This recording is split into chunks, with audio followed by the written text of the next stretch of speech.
بسم اللہ الرحمن الرحیم۔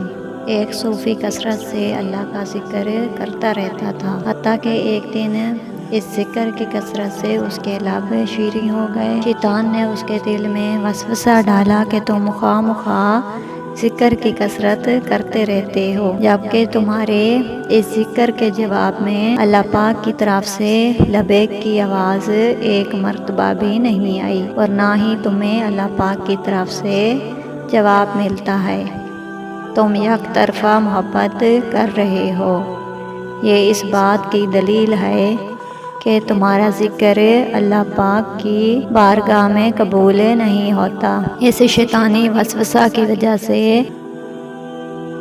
اس صوفی نے ذکر کرنا چھوڑ دیا اور شکستہ دل اور افسردہ ہو کر سو گیا۔ اس کی آنکھ سو گئی لیکن اس کی قسمت جاگ گئی۔ اس نے عالم خواب میں دیکھا کہ حضرت خضر علیہ السلام تشریف لائے اور انہوں نے اس سے پوچھا کہ تم نے ذکر کرنا کیوں روک دیا؟ آخر تو ذکر حق سے پشیمان کیوں ہو گیا؟ اس نے جواب دیا کہ مجھے اللہ پاک کی بارگاہ سے ذکر کا جواب ہی نہیں ملتا۔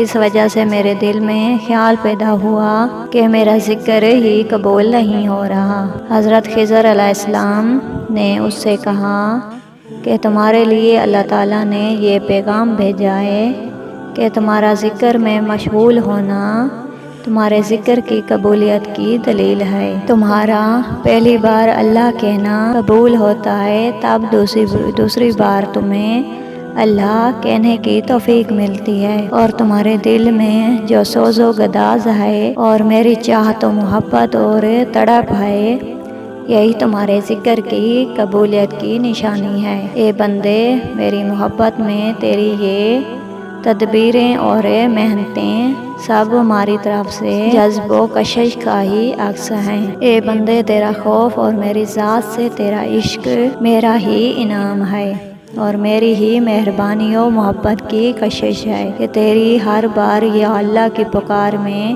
میرا لبیک کہنا شامل ہوتا ہے۔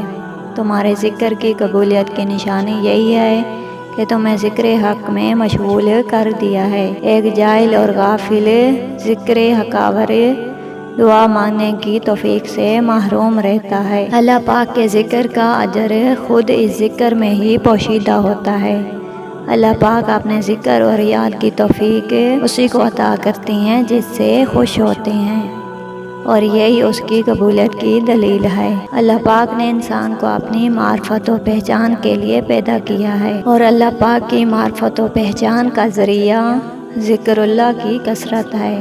اس لیے ہمیں چاہیے کہ ذکر اللہ کی کثرت کریں تاکہ ہمارا دل پاک ہو اور ہمیں اللہ پاک کی معرفت و پہچان حاصل ہو جائے۔ سبحان اللہ، جزاک اللہ۔ ملتے ہیں نیکسٹ ویڈیو میں، تب تک کے لیے اللہ حافظ۔